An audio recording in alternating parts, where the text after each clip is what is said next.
USS George H.W. Bush terlihat melintas Laut Arab di tengah meningkatnya ketegangan kawasan. Kehadiran kapal ini diklaim untuk memperkuat blokade laut terhadap Iran sekaligus mengamankan jalur pelayaran internasional.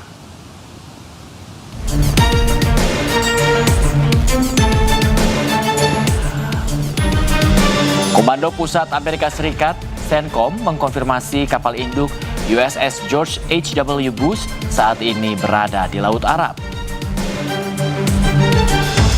Kapal perang ini membawa lebih dari 60 pesawat tempur. Pengerahan dilakukan untuk mendukung blokade laut terhadap Iran yang mencakup wilayah Teluk Oman hingga Selat Hormuz yang merupakan jalur vital perdagangan energi dunia.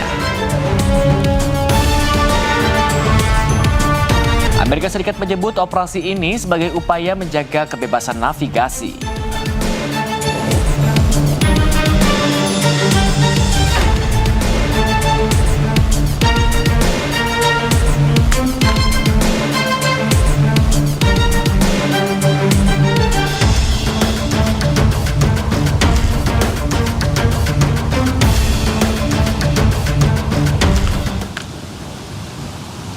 Iran menyerang pasukan Amerika Serikat di Selat Hormuz dalam 24 jam terakhir. Presiden Amerika Serikat Donald Trump menyatakan serangan oleh kapal kecil Iran tersebut tidak berarti. Can I ask you about Iran, Mr. President? Yes. They've fired at U.S. ships several times in the last 24 hours. What do they need to do to violate the ceasefire? Well, you'll find out because I'll let you know. They know what to do and they know what to do. They know what not to do, more importantly, actually. And, they fired them in little boats with pea shooters. You know, the pea shooters, little boat with little, you know why? Because they don't have any boats anymore. The Navy is comprised of, they call them little boats. Fast right? boats or little boats. And they're fast, yeah. They're so fast that they had 8 of them and they're all gone. And they're fast, but they're not fast like a missile. A missile is slightly faster. They're all gone, so they're looking around for little boats to try and compete with our great Navy. We have a Navy that's unbelievable. You know, we set up a blockade, as you know very well, not one ship. Menteri Luar Negeri Amerika Serikat Marco Rubio mengatakan operasi militer Epic Fury ke Iran dihentikan. Amerika Serikat menyebut akan fokus kepada pembebasan Selat Hormuz.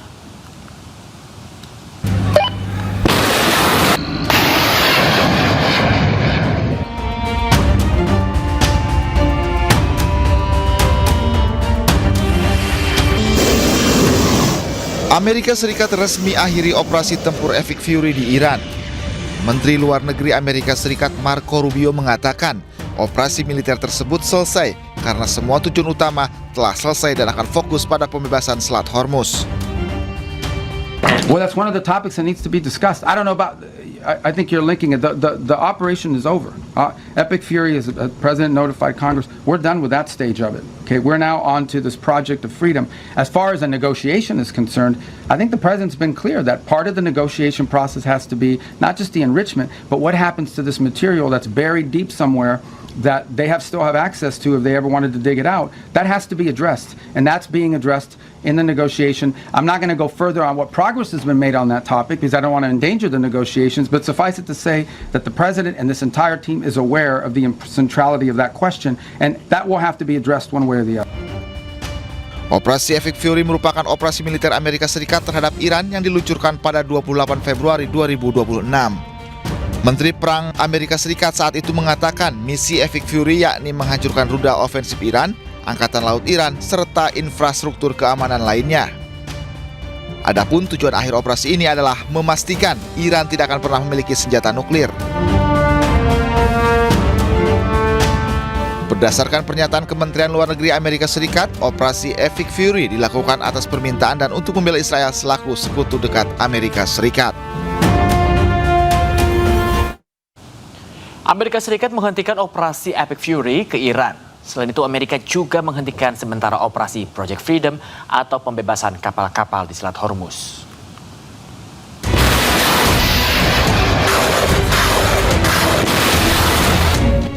Amerika Serikat resmi akhiri operasi tempur Epic Fury di Iran. Menteri Luar Negeri Amerika Serikat Marco Rubio mengatakan operasi militer tersebut selesai karena semua tujuan utama telah selesai dan akan fokus pada pembebasan Selat Hormuz.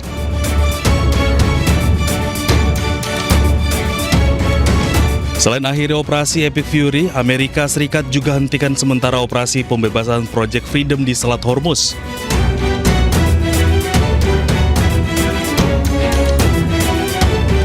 Penghentian sementara berdasarkan permintaan Pakistan dan beberapa negara lain untuk memberi ruang bagi upaya penyelesaian kesepakatan damai dengan Iran.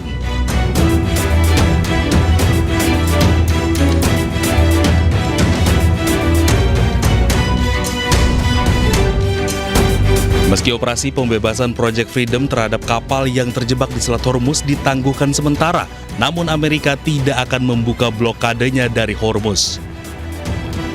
Padahal sebelumnya Menteri Perang Amerika Serikat Pete Hegseth memberi sinyal kesiapan penuh militer Amerika dan menyebut telah membangun kubah di atas Selat Hormuz.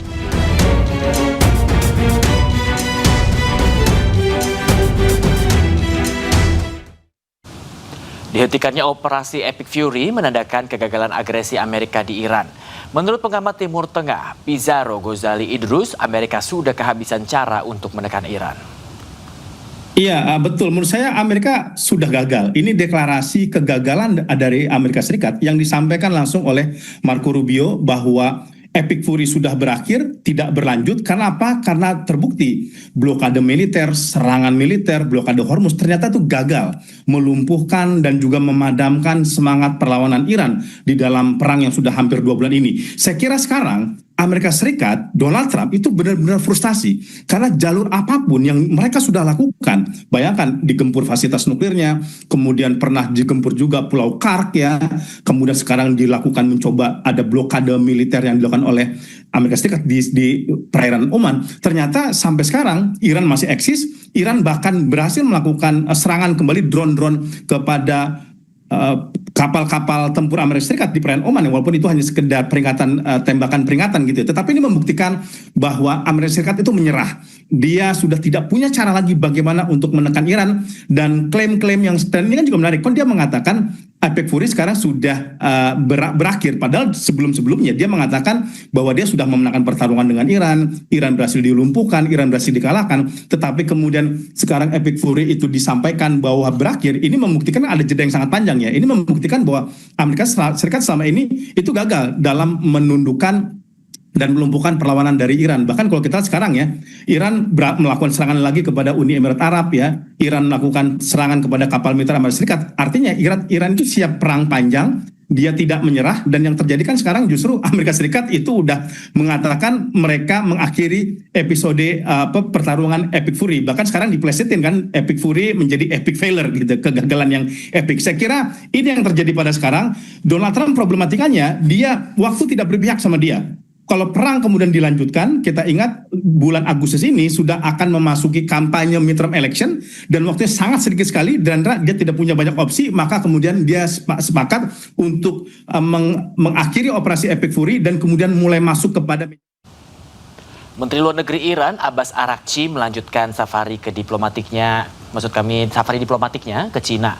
Di sisi lain, pemirsa, Amerika Serikat berharap pertemuan antara Cina dan Iran membawa hasil positif. Menteri Luar Negeri Iran Abbas Araghchi tiba di Bandara Internasional Beijing Rabu dini hari. Kedatangannya disambut oleh pejabat tinggi Kemenlu Cina. Araghchi langsung bertemu dengan Menteri Luar Negeri Cina Wang Yi.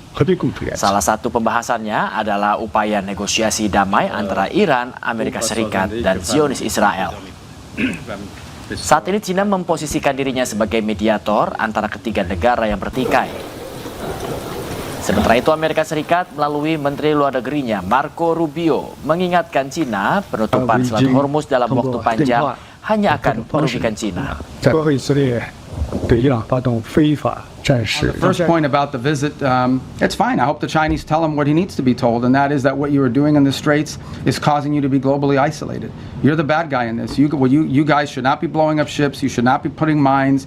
You should not be trying to hold hostage the global economy. I hope the Chinese bring, whether it's done privately, but I hope it's done directly, that's the message they deliver to them. As I outlined earlier today, Menteri Luar Negeri Iran Abbas Araghchi sebelumnya melakukan safari politik ke sejumlah negara seperti Rusia hingga Pakistan. Hal tersebut dilakukan Iran untuk mencari dukungan diplomatik di tengah meningkatnya tensi di Timur Tengah.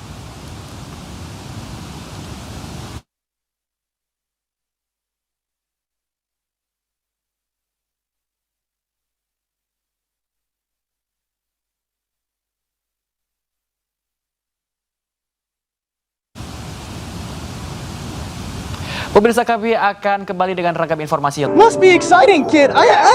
But remember, that's why we said this second house. Immediately commented, this is indeed the state of war in the Middle East. Instead of getting colder, it's getting hotter.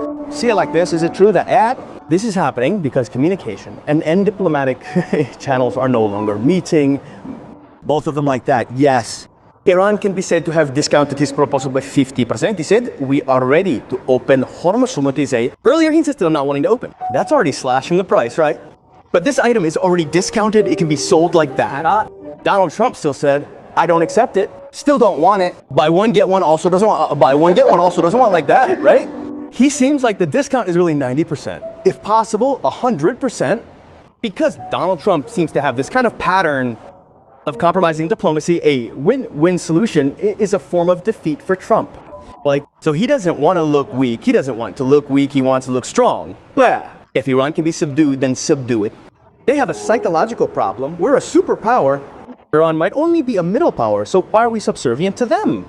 But the problem must also be understood. This war is taking place in the Middle East and not near the United States, where it could be controlled.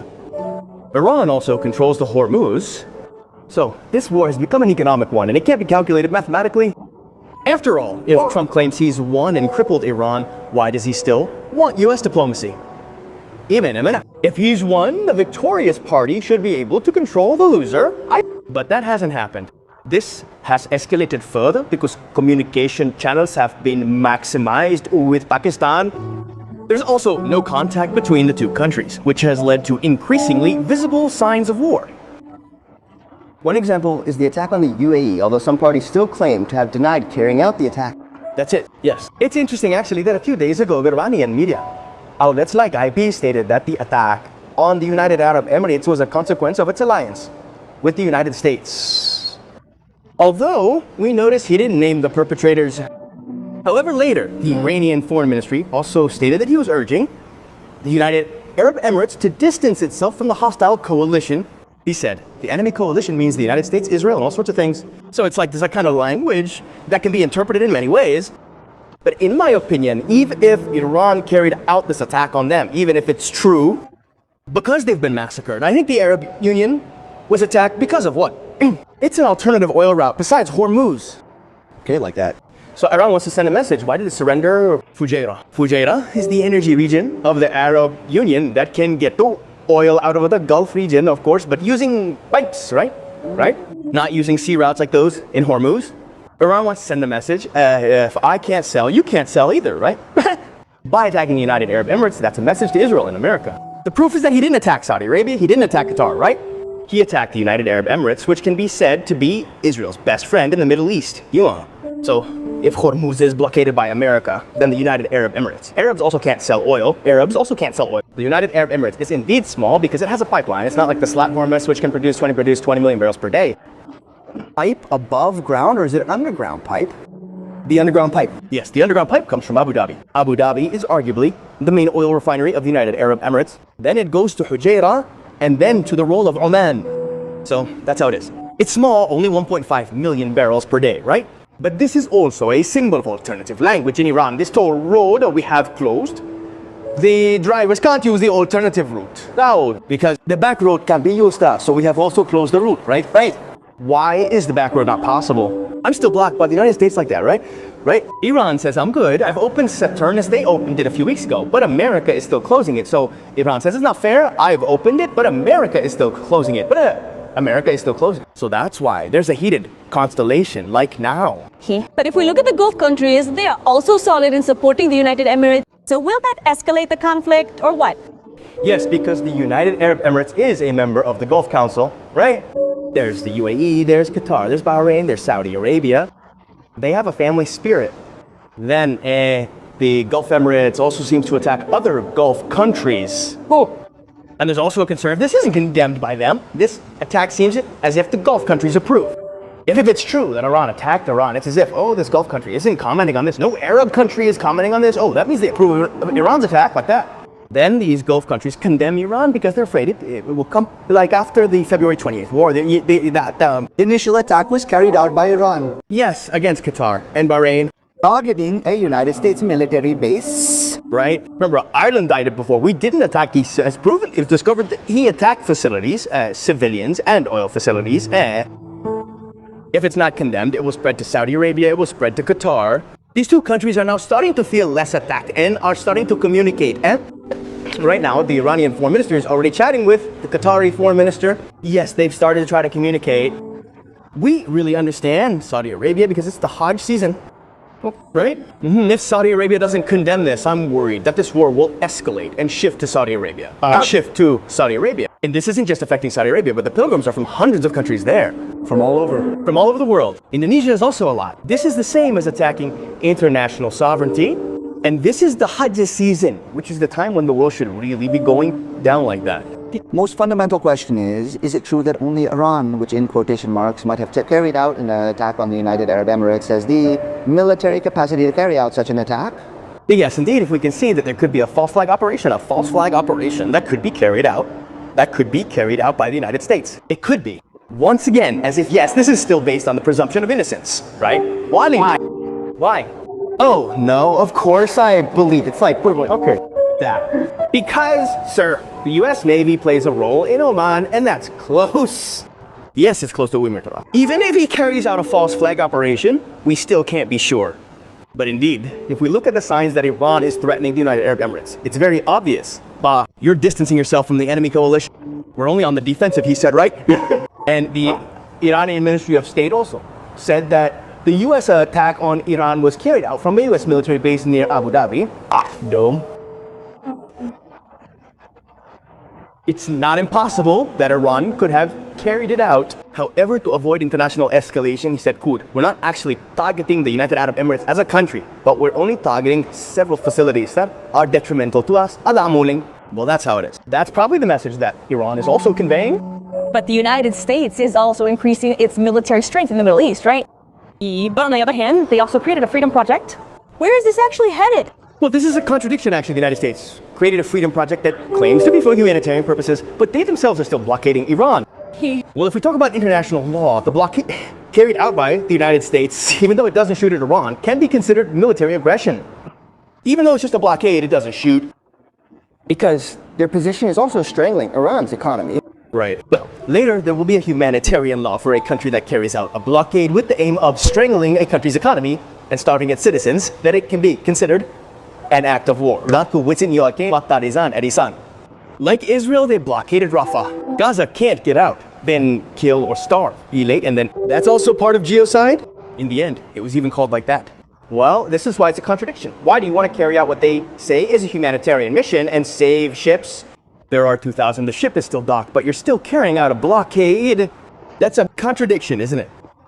And now Trump has finally temporarily suspended this forced evacuation effort. Why? This seems to be a form of stress, Donald Trump's frustration. Oh, so I tried to make an evacuation effort, but Iran also attacked. Iran isn't that soft, is it?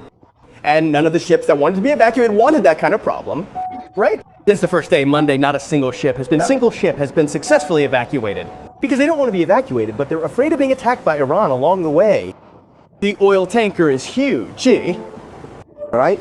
Moving at a speed, like we're pulling it, like we're riding a bicycle. Slowly. Iran can't shoot straight away, right? They have fast boats and small ships, and they can also fire missiles in their territory. Well, these ships don't dare take the risk. Even if I pass by, even being escorted by the United States, is there any guarantee that we won't actually be hit? Then there's no guarantee that the underwater mines can be detected. Because there's a lot of information left. There's a lot left, and the United States says we're in the dark. Yes. We don't know where the mines were placed by Iran. Although the initial arrival of American ships was planned to clear the mines, it was properly carried out. But that's very difficult to do in the Iranian-controlled Hormuz SAT area. Isn't it open to being shot by Iran while cleaning or clearing mines, suddenly being shot and added with new mines, which is also possible. No, That's why the ships didn't want to on the first day, and Trump finally decided to temporarily postpone the evacuation. Yes, I think this is a form of defeat for Trump because he couldn't implement what he aspired to.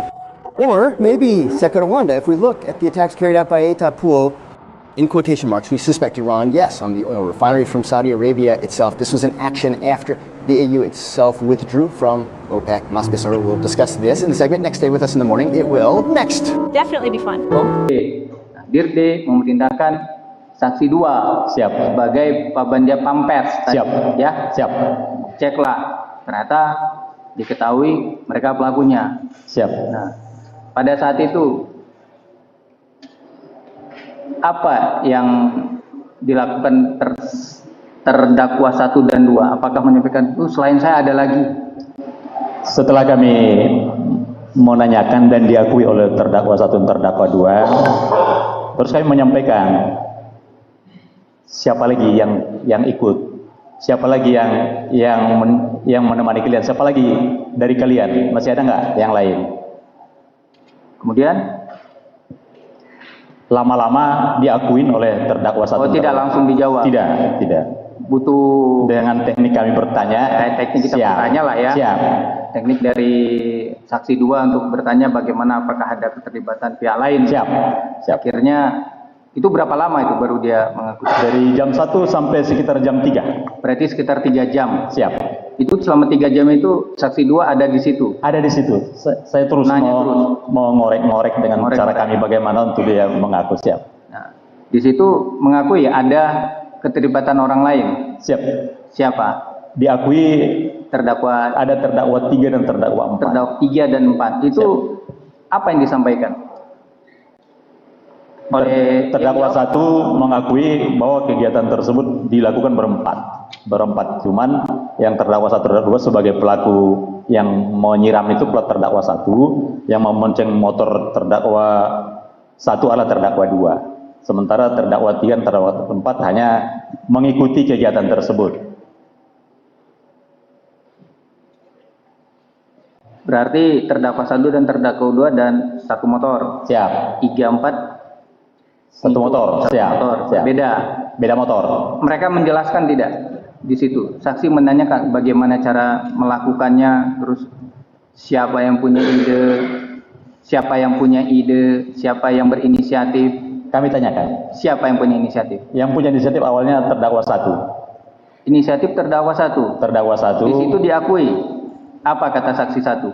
Terdakwa 1. Waktu itu menyampaikan karena dia kesal dengan si A ini, melihat tingkah lakunya, akhirnya dia kesal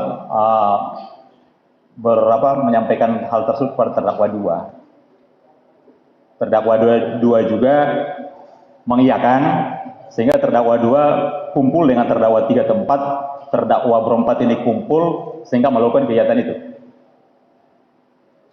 Itu yang punya ide terdakwa 1. Terdakwa 1. Idenya seperti apa? Karena dia kesal dia kebetulan satu mes, kebetulan juga satu kantor sama-sama di Denmas. Biasa kalau kita prajurit sering antara teman satu dan teman lain sering curhat, sering berkomunikasi, itu disampaikan kepada terdakwa 2. Seperti apa idenya itu? Masih ingat saksi? Persisnya saya lupa. Oke, baik. Nanti majelis coba mengingatkan ya.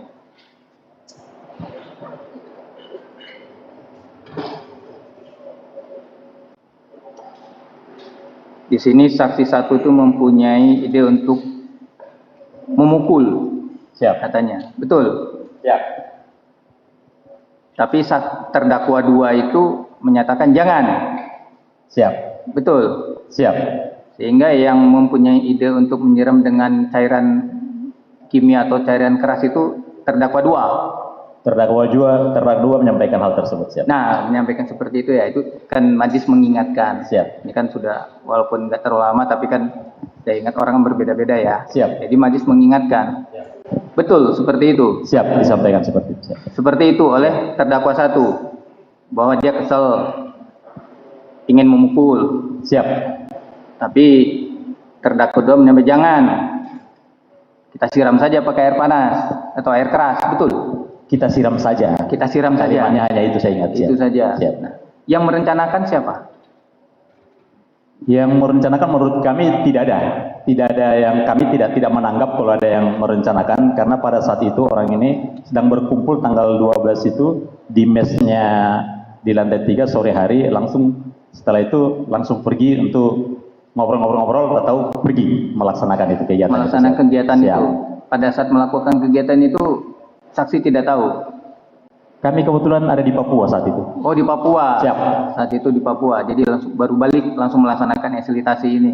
Kami balik dari Papua tanggal 14 Maret. 14. Siap. Maret. Itu langsung melaksanakan esilitasi terhadap tersangka ini. Siap. Ya. Balik ke saksi 1. Siap. Nah, saksi 1. Dengan kejadian ini yang ingin saya tanyakan sebagai Komandan Detasemen Markas BAIS TNI. Apa perasaan saksi 1 terhadap para terdakwa ini? Siap. Izin kami sebagai Komandan Detasemen Markas sangat kecewa karena selama kami menjadi Dandenma ini sudah setahun lebih, itu untuk satuan kami, satuan Denma BAIS itu jangankan ada pelanggaran pidana, pelanggaran disiplin pun kami nol selama 1,5 tahun ini. Jadi dengan adanya kejadian ini, ya otomatis kami cukup marah, kecewa, ya, karena bukan hanya mencoreng kami sebagai komandan, ini mencoreng TNI secara keseluruhan. Apakah ada hukuman tersendiri bagi para terdakwa ini dari Denma? Izin untuk hukuman dari kami sampai sekarang belum ada, karena langsung saat itu diketemukan, kemudian langsung kami serahkan ke penyidik. Jabatannya saat ini masih menjabat sesuai jabatan saat ini?